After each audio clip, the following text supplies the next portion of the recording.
Okay, hello everybody, and welcome to the SimKit podcast. I am happy to be joined today not by one, but two special guests. They're going to offer insight on a topic that I really just think needs more than one perspective to cover it, to talk about it. The use of ketamine in the emergency department. First, I want to introduce you to Sergey Motov. Sergey and I go way back. Actually, I think that one of the first times I met or was introduced to Sergey, I was asking him to come talk at my residency regional conference many, many years ago. And Sergey is an expert in pain management in the emergency department. He's been researching and publishing on that for years, possibly decades, Sergey. But recently, you kind of had a career change for you. It's taken a little bit of a shift in focus. Sergey, say hello to our listeners and tell us a little bit about what you've been up to lately. Well, hello, dear listeners. It is great to be with you, Jason, again. And you're right. It's been, I'd say, a decade of months that we've known each other. And I'm honored to be here today with you and to talk about a topic that is very dear to me, ketamine in the emergency department. And as you mentioned earlier, my passion for the past 15 years has been perfecting effective and safe analgesic practices in the emergency department. But over the past, I'd say 7 years, I've been primarily focusing on ketamine analgesia.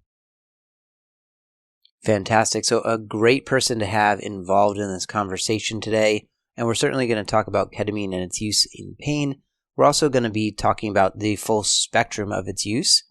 And it has many proposed uses. And really to cover that breadth, I felt like I would like or needed two experts.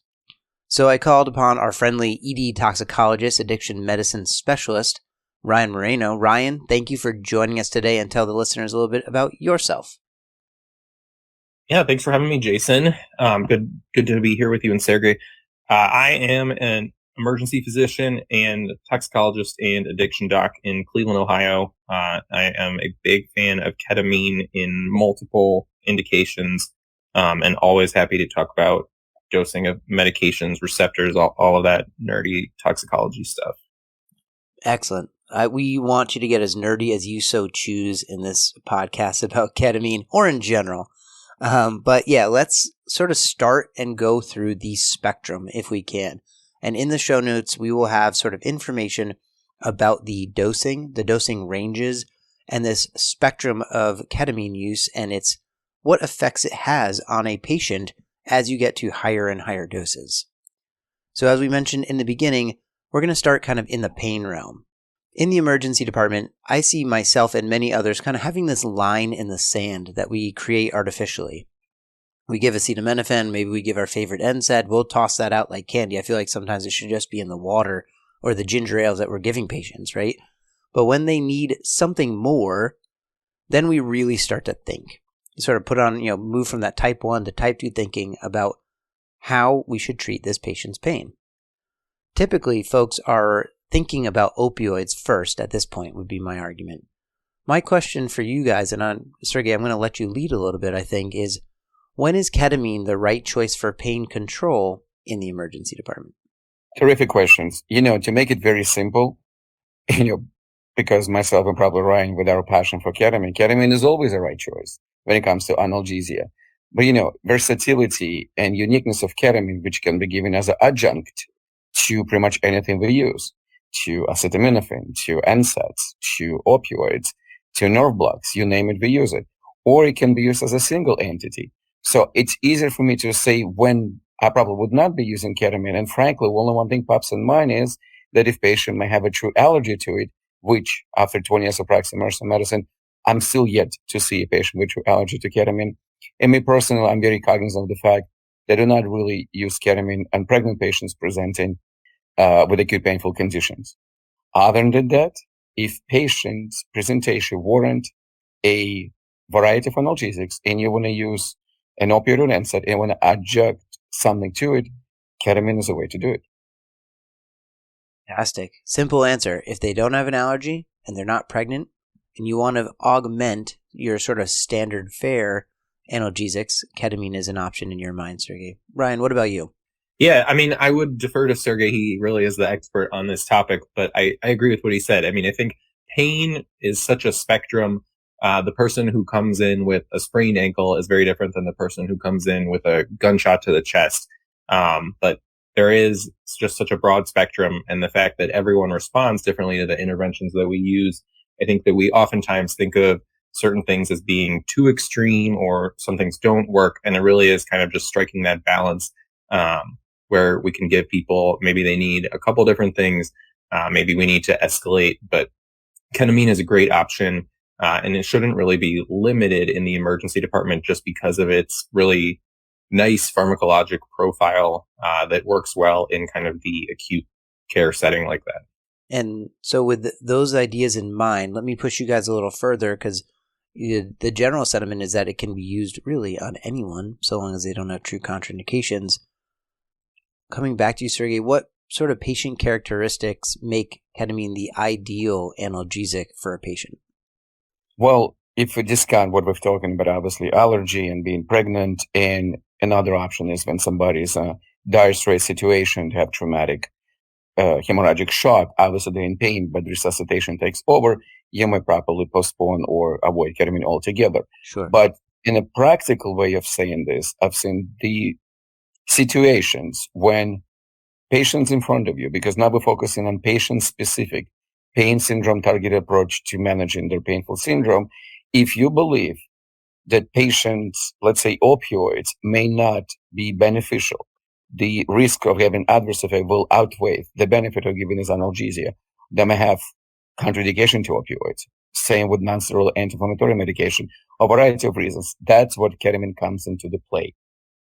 And once again, I should re-emphasize, and it's something that Ryan said, it's a part of the armamentarium. It's not a cure or panacea for every painful syndrome, but to have this drug, this modality available to you, and once again, in a situation with other analgesic may be contraindicated, or you expect they will be detrimental to patients' well-being, stick to ketamine. I like that answer. I think that's a simpler answer that's more specific. It's kind of bringing us down the funnel. So if you have your sort of normal armamentarium, where an NSAID, an acetaminophen, an opioid is either contraindicated, not ideal, or needs to be augmented, then you would move toward ketamine. Ryan, how about you? What would you answer in terms of what patient characteristics might make ketamine the right choice? So, I think there's a lot of different things that come into play here. Certainly some of the benefits of ketamine are that it has kind of a very short duration of action and washes out of the system very quickly. So if you need it for a procedure and you think someone could potentially go home from the emergency department, that's a nice specific situation. Other situations where maybe airway is a concern, ketamine doesn't have the same kind of risks that we worry about on the airway for the most part. Blood pressure, Sergey mentioned hemorrhagic shock. I think patients experiencing significant trauma who need imaging and are in too much pain to go over for imaging can benefit from ketamine. And then in my line of work, I especially see it in patients who are either in recovery from opioids or trying to avoid opioids because they've had issues with substance use and don't want to put themselves at risk. Those are kind of all very specific situations. And I think overall, as Sergey said before, it really is, there's no patient who can be excluded other than like an allergy or a pregnant patient, that it comes down to kind of at the end of the day, in my mind, just provider familiarity. And so I think it's underutilized because people are not as familiar or comfortable using it. And I think this is a direction that we're going to be moving more and more towards, if not already. Okay, perfect. I like that idea as well. And I actually kind of want to get a little bit more into what you're saying there, Ryan. I feel like a lot of times ketamine comes into the conversation when we are thinking about or want to avoid opioids. And that characteristics to it sometimes actually makes it challenging as well with specific patient populations. And I kind of have two in my mind that happen routinely. Elderly patient has, rib fractures or has other traumatic injury. We often want to avoid opioids because we have concerns about the adverse effects of these opioids in the elderly or debilitated. But no one really wants a dissociated or high grandma running around the emergency department. In the same vein, Ryan, you mentioned opioid use disorder, where there's obviously a desire or thought at least to avoid opioids. But we do find that, concurrent psychosocial or psychiatric disorders kind of run hand in hand with opioid use disorders. So how do you balance these kind of competing interests? I think, it comes down to just kind of the individual situation. And I know that's kind of a cop-out answer, but pain management is really more of like a bespoke, patient-centered thing. And so it is like we throw acetaminophen and NSAIDs at everybody, like you said, and it's not even necessarily that those don't work. It's just that sometimes they're not sufficient, they're not enough, they're not the right thing for everybody. And so the same goes for ketamine. So I think in terms of like the older patient that you don't want to necessarily be delirious, we have a lot of risks as well with opioids and things like muscle relaxers causing that as well. And then in terms of like the psychiatric, people with PTSD who can have kind of worse experiences from ketamine. There's ways to get around that with midazolam, pre-medication, those kind of things. But certainly always something that people should be cognizant of or at least keep in mind. So that's some good information, and I'll ask you a little bit more about the details of augmenting that with other agents. Sergey, how would you sort of balance those competing interests? And I wonder a little bit too if we can start talking about if you're going to be using ketamine for analgesia, how do you start considering dosing? And coming back to later to what Ryan mentioned, is there any way to augment the use of this medication to avoid any of its side effects that you might experience? Sure. When it comes to analgesia, I'm trying to be simple as myself and try to simplify approach. And when it comes to ketamine particularly, or any other analgesics, I usually tell my fellow colleagues and my residents I work with, you need to know three things. You need to know the drug, you need to know the patient, and you need to know drug-drug interactions. The brain continuum of ketamine, and obviously with Ryan Selvin and cover it all together, gives you this unique perspective based on the dose. Because remember, the difference between dose and poison is the drug of poison. It's how much you give it. Mm-hmm. Right. So if you're going to go to the lower spectrum of it, that's we're focusing on analgesia. So the range of 0.1 to 0.3 mg per kilo, given parenterally, primarily intravenously or subcutaneously, this is the spectrum that in general, for the most part, based on evidence, and we know this for over I know how many years, would not give you dissociation, would probably not you turn into the, semi-dissociative state, will not affect your cardiorespiratory system. And the worst case, what could happen is it will cause some psychoperceptual adverse effect, which are bothersome and people don't like them, such as feeling unreality and dizziness. So to offset this, which is the most common thing, is there are three things we can do. Number one, pre-ketamine coaching. It has been very, very big on me. You tell the patient that medication may help. The medication has a unique adverse effect that will make you feel like you are quicksand, you have out-of-body experience. And what you tell patients, I'm going to be by your bedside, and this is transient, and within 5 to 10 minutes, it will leave you. And it usually helps greatly. Second, do not use ketamine via intravenous push dose if you use intravenous route. Rather, use short infusion. My own shop did a study when we compare intravenous push dose to short infusion for 15 minutes. If we were able to reduce those rates of psychoperceptual adverse effect by 40% without sacrificing analgesic efficacy. So do not push ketamine for pain control. Use it as a short infusion of 15 to 20 minutes. Lastly, use lower dose. Start with the lower spectrum at 0.15 mg per kilo intravenously given over 15 to 20 minutes. One trial came out in 2021 that compared 0.15 mg per kilo to 0.3 mg per kilo, showed no difference for the short-term pain relief with respect to pain control and slightly better side effect profile.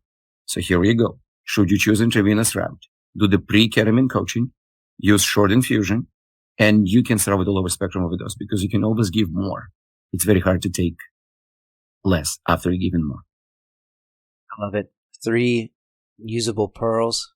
Pre-ketamine coaching, don't push it, give it over 15 minutes, and start low. Ryan, anything to add or any additional perspectives on that little bit of pearls that Sergey dropped right there? I think those are really useful. And the point about not pushing it fast, I think if you're using any sort of dose that's more than these low pain doses, that's also beneficial as well, because the complications that we tend to think of from ketamine usually are associated with the fast IV push more than any sort of other administration. And this is something that we tend to overlook, I think, in the emergency department in a lot of cases for a lot of other meds. But you can add this to, I don't know, a 250 cc, 500 cc bag and run it in, or just set up the pump and run it in over 15, 30 minutes. And so those are always options as well. Okay, perfect. Yeah, I've actually in the past put it just to like the 50 bag. You think that, I guess it depends on the IV patency and how quickly things are flowing, but you're putting it in a little bit more volume to get yourself to that 15 or 20 minute mark. I do 100 ml. I personally use 100 ml piggy bag. Yeah, no, I would defer to Sergey on that. 100 ml sounds good. And I mean, if you have a pump, you can always set it up to do whatever kind of infusion rate you want anyway. Okay, so perfect. So I would think of that, similar to some of our medications that, can have that akathisia side effect. So I use a lot of metoclopramide in my department for nausea, vomiting, headache, and I often ask that the nurse put it in a bag. If the patient's already receiving IV fluids, I'll put it to that as a piggyback or have it infused slowly to avoid the akathisia. You're sort of stating that ketamine and its psychoperceptual effects or side effects can be avoided by this slower infusion rate. Is that right? Well, yeah, they can be reduced, fully avoided. It happens, but majority of patients will experience some sort of degree of the psychoperceptual adverse effect. But yeah, the longer you do the infusion, 15, 20, even up to 30 minutes, it's better for the patient. And again, analgesic efficacy would not be sacrificed. But, patient's comfort and overall well-being and satisfaction are paramount when it comes to pain management. Yeah, I think the metoclopramide comparison is good because that is really how I see them. And for ketamine too, I mean, if you're getting to higher doses, which maybe I'm jumping ahead here, but we worry about kind of the risk of apnea associated with like a rapid push of a higher dose. You can always just infuse it slower. Okay, perfect. And I guess let's jump a little bit to sort of some of your augmenting medications as well. So for metoclopramide, sometimes people talk about diphenhydramine for avoidance of some of that akathisia, the slow push. Ryan, you're mentioning some other ways to avoid some of the side effects of ketamine with other agents that you might use. Tell us a little bit more about that. Well, so if I'm using a higher dose, and again, I would love to hear what Sergey's input is as well. But if I'm using a higher dose, I mean, the most frequent side effects I'm seeing are kind of the psychological ones and then gastrointestinal, particularly nausea and vomiting. So I almost always will pre-medicate someone with ondansetron or some sort of antiemetic. But very often, if I'm using more than kind of the low pain dose, we'll also give midazolam or in rare circumstances another benzo, but usually midazolam as a pre-medication as well. So I wholeheartedly agree with Ryan. And once again, on rare occasions, I resort to antiemetics, and I primarily use ondansetron as well, if I need to. I've yet to use benzodiazepines only because if I feel patient is having sort of this psychoperceptual out-of-body experience, we can always slow the infusion, and within 30, 40, 50 seconds, everything sort of goes away. Because once again, just to reiterate, those adverse effects of ketamine, they are rate and dose dependent. Occasionally, and small body of literature actually supporting the use of using haloperidol, which in theory sort of extends or enlarges the therapeutic window of ketamine towards reducing the incidence of the psychoperceptual adverse effect on top of working as an antiemetic. But, you just want to balance the potential for extrapyramidal adverse effect versus psychoperceptual adverse effect related to ketamine. But these are sort of the options when it comes to pain management using ketamine. Yeah. So tell us a little bit more about that. Are you doing a IV push of your haloperidol and or are you doing it as an infusion, and what's your dosing? So it's same thing. It's a short infusion and dose between 2.5 to 5.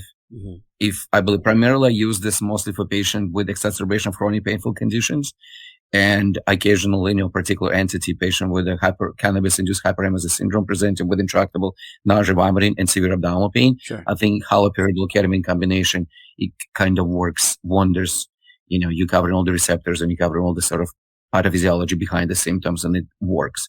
It's not a go-to drug. I can tell you that much. Usually with the simple antiemetics and occasionally with benzodiazepines, you accomplish exactly the same thing. But once again, it's just good for the listeners to know for the subset of patient, haloperidol is a viable option. But again, don't push it. Sure. Just use the short infusion if you need to. And you're doing that prior to your ketamine?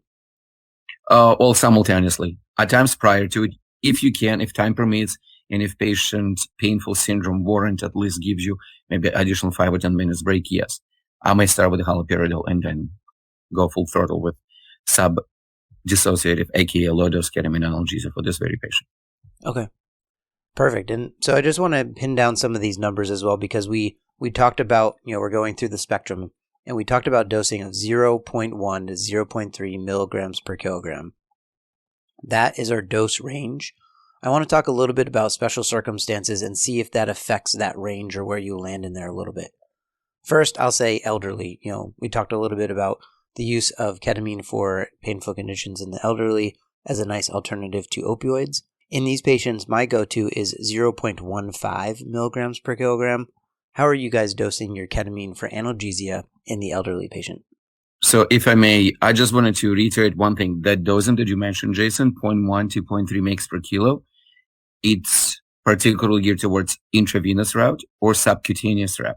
Because just to jump ahead of myself, I just want to cover this briefly and then I get to your beautiful specific geriatric ketamine analgesia, is that should IV access be unavailable or not timely accessible, intranasal route, it's beneficial for managing a variety of painful conditions in emergency department, primarily pediatrics, but there's data supporting its use in adults. So for the intranasal route, we're talking about 0.5 to 1 milligram per kilogram dose. Now just remember, you cannot push more than 1 ml per nostril. My preferred dosing range is 0.3 to 0.5 ml. You can always split and titrate. Interesting. If you do not like intranasal route, the next, which I've been researching for the past 5 years, is an inhalation route by using breath actuated nebulizer. Range 0.75 to 1.5 mg per kilo, but recent study we did in my shop showed that there isn't a difference between 3 doses of ketamine given via nebulization. So 0.75 mg per kilo given via breath actuated nebulizer may be useful adjunct in situation when IV is not there, patient refuses to be poked in the nose, so consider utilizing inhaled route of ketamine analgesia.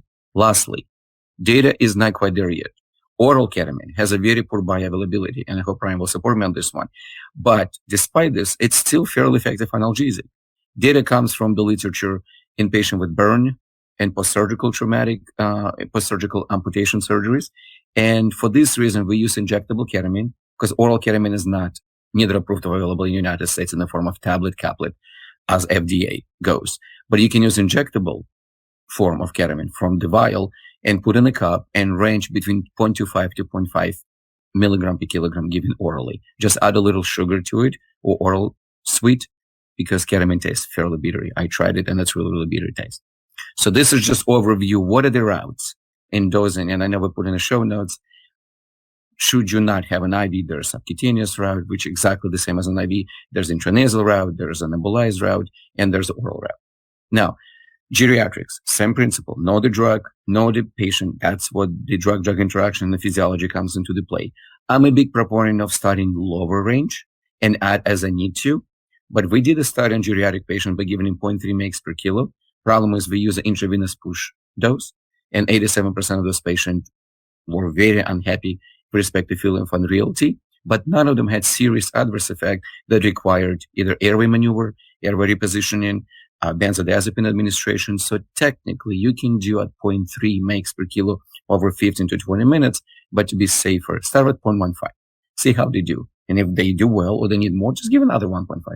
So total of 0.3, but split in two. Okay, perfect. So, Sergey, you're saying in your elderly patients, you're starting at the 0.15 milligrams per kilogram IV and then redosing if you need to. Ryan, where do you land on the spectrum for your elderly patients? I think the go low, knowing that you can redose is great advice because like Sergey said, I mean, you can't take it away if you give too much, but you always have the option to repeat the dose. Ketamine has very fast onset. So you know if it works or if it doesn't very quickly. this isn't something that's going to be adding tons of time to your work and your patient's and definitely if you can avoid kind of some of the adverse effects as well, then that's probably the best approach. Perfect. And so in terms of the logistics of that, how are you, like when are you deciding to redose? At what interval are you doing your reassessment and determination of second dose need or not? So if we do an infusion over 15 to 20 minutes, at the end of the infusion, you have all the rights to ask the patient, but please don't ask him by using the pain scale. So how's your pain? And would you like me to give you more analgesia? Based on the response, engaging, if you can find some objective finding to it, should there be interested in additional dose, then you need to be very specific. Are you comfortable if I give another dose of this very medication? Did it make you feel well, bad, and such? And if patient says, no, I felt good, but I'm still having more pain than I wanted to be, and I'm happy to get a second dose, you do exactly the same thing. You go at 0.15 over another 15 to 20 minutes and reassess at the end of the infusion. Ryan, do you agree? Yeah, I would agree with that. Perfect. All right. And so other special populations, that for the analgesic dosing, we're talking about for adults, we've been talking 0.1 to 0.3 mg per kg. We just reviewed elderly. What about pediatric patients? Do you have any dose adjustment when you're using it for analgesia for ketamine in pediatrics? So interestingly, data is not quite there yet on utilizing intravenous route of sub-dissociative, aka low-dose analgesia, when it comes to ketamine in pediatric patients. The primary route is intranasal. So if I had to choose dose for intravenous route, I would stick to 0.3 mg per kilo. Only I would use a higher spectrum for the fact that, as Ryan pointed out, kids are high metabolizer, and you really kind of want to get the analgesic effect to them, and they seem to be tolerating ketamine much better than adults. Much lesser incidence of sort of psychoperceptual adverse effect, but the go-one route is intranasal, and the range is 0.5 to 1, and I would probably stick to 1 mg per kilo. I would do the top. Okay. With the upper limit of the intranasal route. 0.5 to 1 milligrams per kilogram for the intranasal route when you're doing it for pain. Okay. Fantastic. I love the discussion about the intranasal route because that's something that's so overlooked.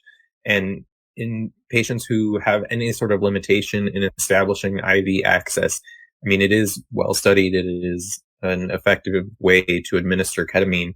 And if you need to either get someone who is in too much pain to calm down, or you just can't get any other route, you can at least give them something for their pain while you're waiting to establish some other form of access.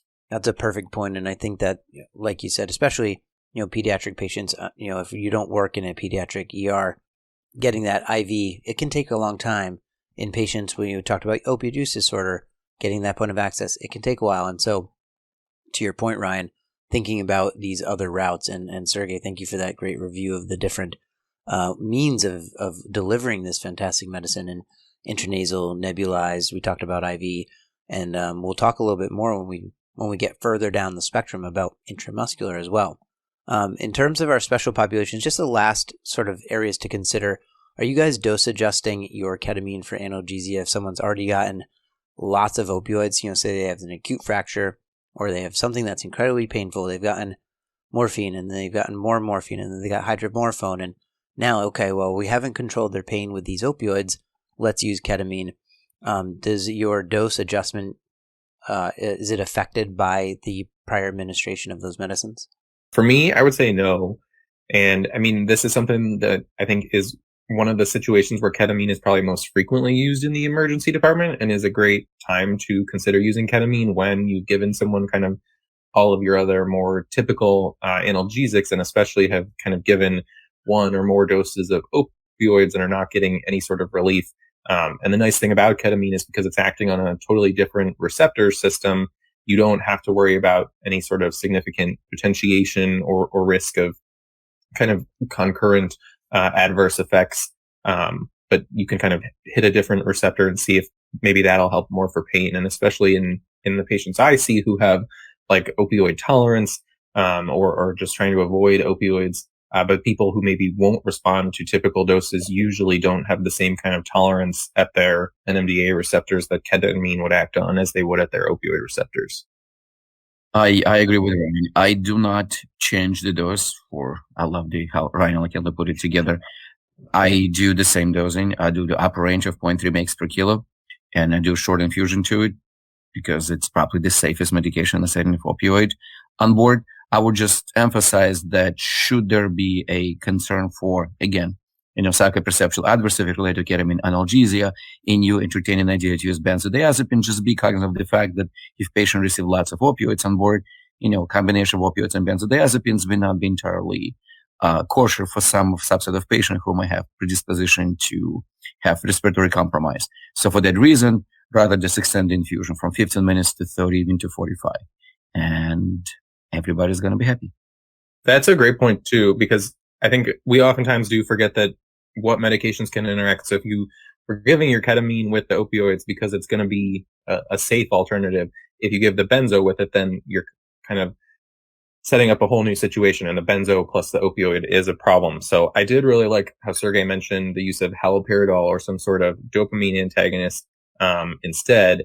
And then thinking of, not to get like too into the weeds here, but the reason the ketamine has these psychosocial or psychological, psychiatric perception disturbances, it does have pretty significant action on your dopamine receptors. And so particularly like D2, the same receptor pathways that we think of for like psychosis, psychotic disorders.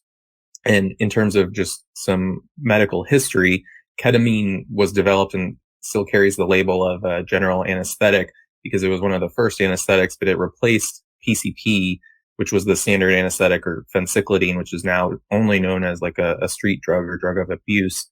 And so they're very similar. They're structurally analogous, but PCP was problematic because it works so much more on the D2 receptors, and so causes more of the psychosis and those kind of adverse effects. But at the end of the day, they're very similar. Ketamine works very similarly as well. And so if you can block that in some other way, you've always got options if you think about the receptors. Interesting. I do like that dive into that topic matter. So the dopaminergic properties, and talking about haloperidol, probably droperidol in a similar vein, that's going to help mitigate some of those psychological or psychodisturbance effects or side effects of ketamine if co-administered, essentially.